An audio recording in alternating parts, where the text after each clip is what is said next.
So, this book,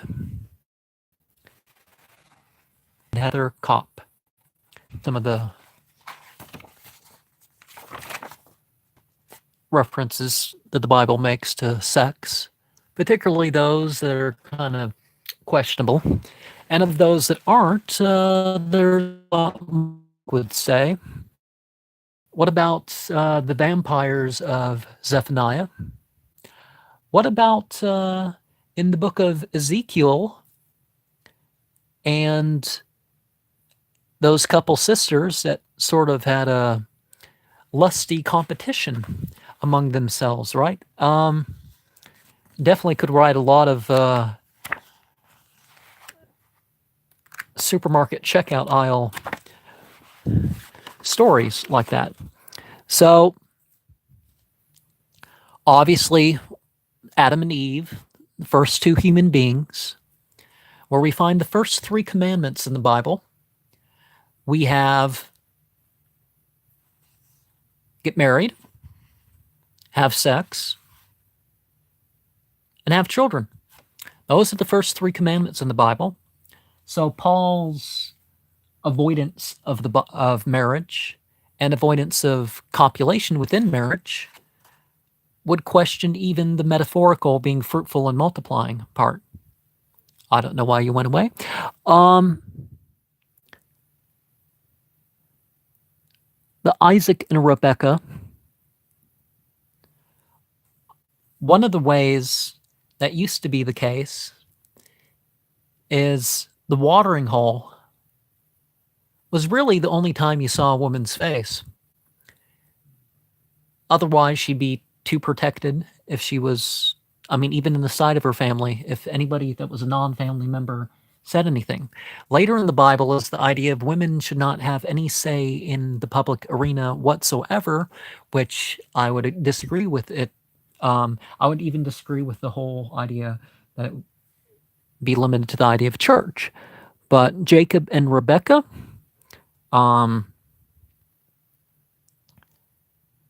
Moses had a similar situation where he served for a number of years, but you look at the woman, and you think you look at her mannerisms and stuff. And you want to find out more, and you're like, I want this one. And Jacob and Rachel was the story of, ended up with another woman because he was tricked, or at least how the story goes. Boaz and Ruth is the story of, Ruth was a widow of his brother. So the next of kin marriage back then was forced, and that was a serious problem. And definitely until about 100 years ago, even 100 years ago, forced marriage in this country was something that was legal in places. So I would disagree with that. And the next of kin marriage,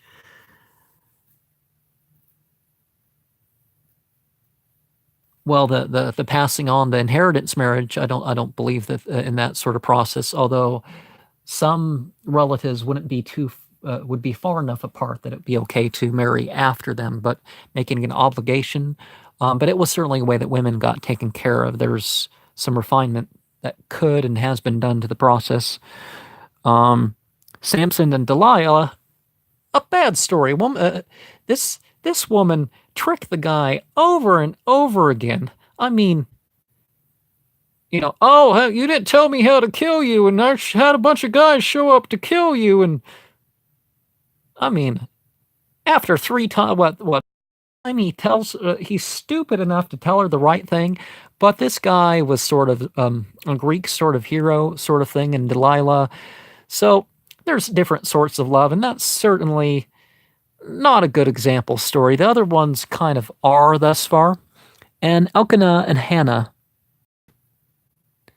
I've talked about the church that I talked about the 5 stages of love. And of the 5 stages of love, when you refer to God as a noun and verb, or whatever you worship, or whatever, the 4th stage, the next to top stage, after the parent-child and the friend and the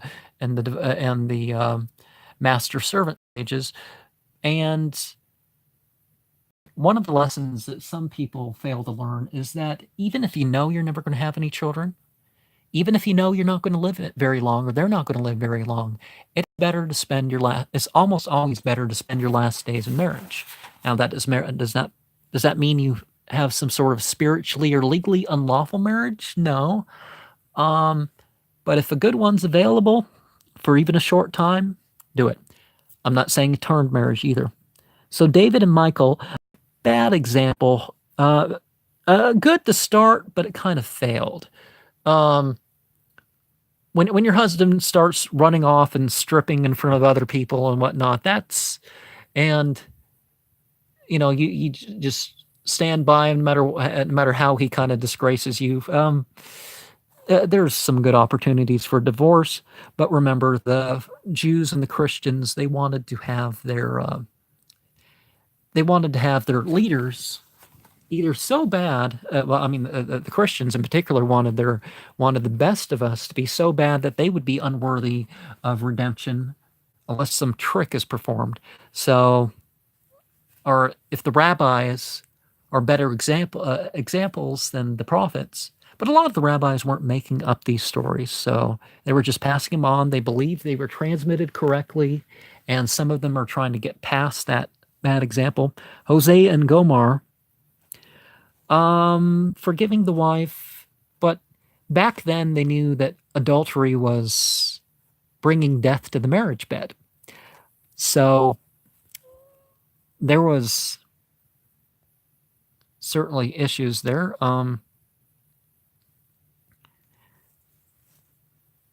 I don't know why somebody went away.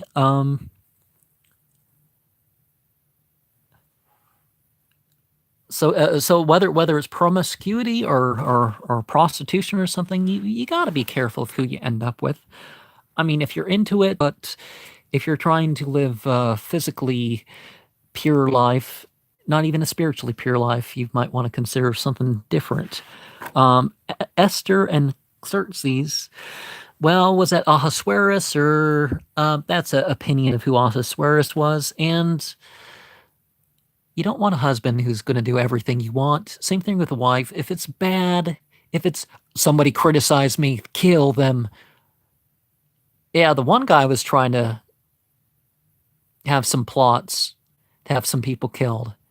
But anybody else? Come on. Let's go beyond that, particularly when you're talking about a ruler. Let's kill all the people in this land or these group of people but the oil yourself up and have sex with the rich, powerful guy, just hoping it's going to end up in marriage. It may have worked. Why do you think? We've in America have elected the president we did? Because we set up this example of Esther as, oh, for the young women. They're at the very least playing this technical virgin game. Proverbs 30:30. You know, the woman into extramarital sex wipes her mouth and says, "Hey, I've done nothing wrong." Well, she's clearly done wrong because she's the person who's had those sexual sins now, isn't it?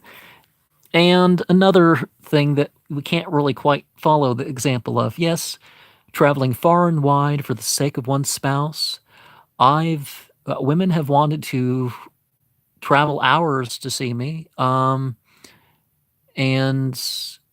some of that has been desire related. Others that's been a spiritual connection's been the main factor, but there's been other factors associated with that. And me or them going towards great efforts is a recurring theme we have here. But imagine one of us said, we meet a woman and we're about to marry her, and she's like, "I'm pregnant." "I thought you said you're a virgin." "Well, I am." Or, "Well, God's really the Father." "I thought you said you're a virgin." "How can it be immaculate conception if God's the Father?" Wait, isn't God beyond, transcendent of the male and the female paradigm? But in the Middle Ages, it was like there was a nun who got pregnant by the Pope, and basically claimed a immaculate conception rather than admitting to the affair. And if anybody questioned that, it would be essentially questioning that it could happen otherwise. Now, divine guidance.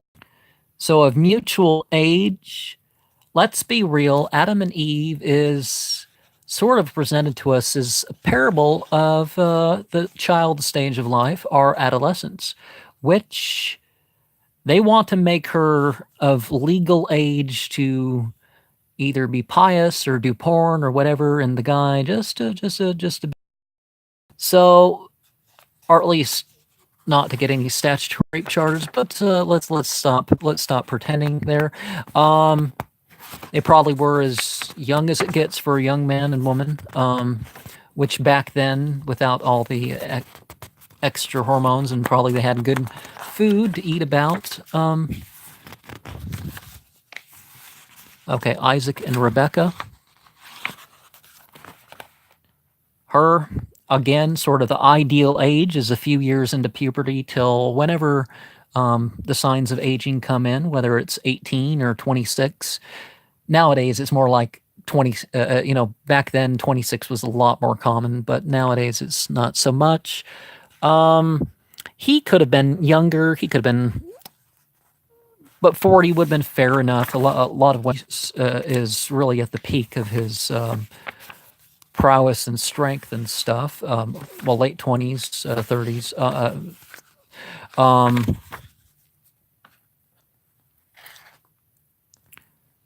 So Jacob and Rachel, again, a difference of age, reoccurring theme.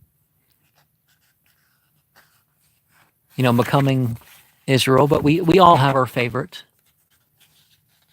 Laban. A lot of these elements could be symbolic here. Boaz and Ruth. Now, sometimes, well, that's different. And legally claiming a woman, yeah, well, if a woman chooses somebody for spouse, somebody could be previously married with kids. A lot of these things are not as important. Sometimes they have a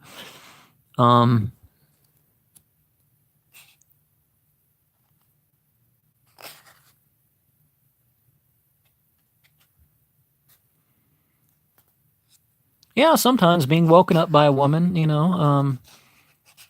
whether you're taking a nap at the college or whatever the deal is a good introduction, as long as she's not doing anything inappropriate. Get permission first. Thank you very much. The yeah, so race and tribe and stuff kind of a little bit different. And oh yeah, Delilah's obviously would have been a younger woman.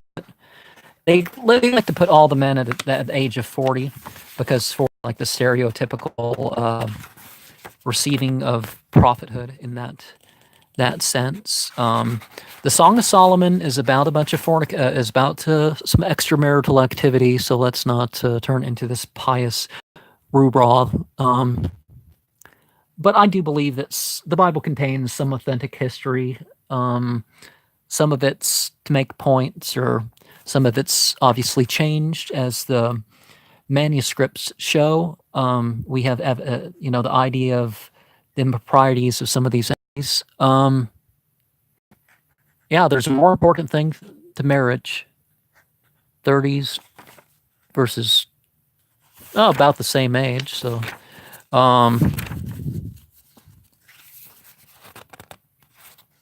okay, I'm David and Michael. A woman with a crush on a celebrity. It was set up. But he was pretty young, so it was set up by the family. So arranged marriage is nothing wrong with that, but it should be, again, arranged with consent and upon principle. And but sometimes people don't live up to their things, and kind of could be a time to, yeah, Bathsheba.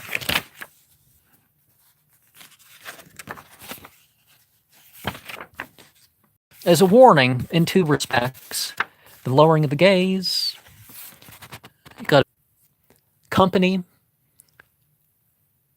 in marriage. Whether you're you gotta be just towards one's spouse. It's not just what other people do is what other people do. That has nothing to do with whether you do the right thing or not. So, on all respects, there's some things going on there. Um, well, we got to know about not be repressed. We got to know about our sexual and other vulnerabilities to have control over those aspects for life. A woman with kids, unknown. Most of these are unknown, so stop acting like you know all the ages if you don't have the reference. Um, but it's one thing a woman or a man or something. Oh, it's time to forgive them. It's not about like, well, I feel they should be forgiven, and I'll just take them back. And it's usually a bad idea. It's usually an idea to get mistreated or put to vulnerability because of their case. And okay, Xerxes, what was the name? Ahasuerus or something like that. Um, his age is unknown, but Vashti, his good wife, he gave up his good wife for this passionate woman who was willing to go a bit too far in getting revenge on people who didn't deserve it. And I guess that's why some people support certain ideas of war. Mary and Joseph.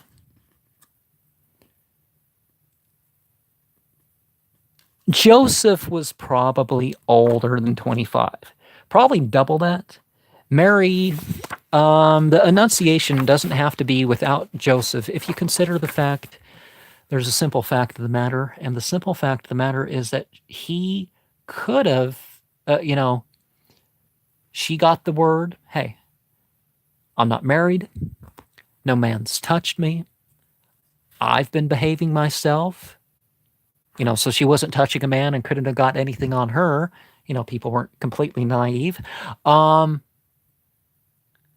particularly then, people were more aware of themselves before they hit puberty than, a decade or so after in today's society on average, I think. That doesn't mean, you have you consummate marriage with pre-adolescence or anything, but Mary didn't know. And she thought, I need to get married. I'm a young woman. I need to get married. Nothing's happening. And she got the announcement and she's like, oh, no, that can't possibly be it. It's like, and then she went and conceived. Well, the say she went, like in the Quran, it doesn't say that she didn't conceive in the natural way, that she didn't have a husband. And, but God does what God wills. So I guess since this is biblical and everything, peace be unto you should be rendered in the Aramea. So, okay.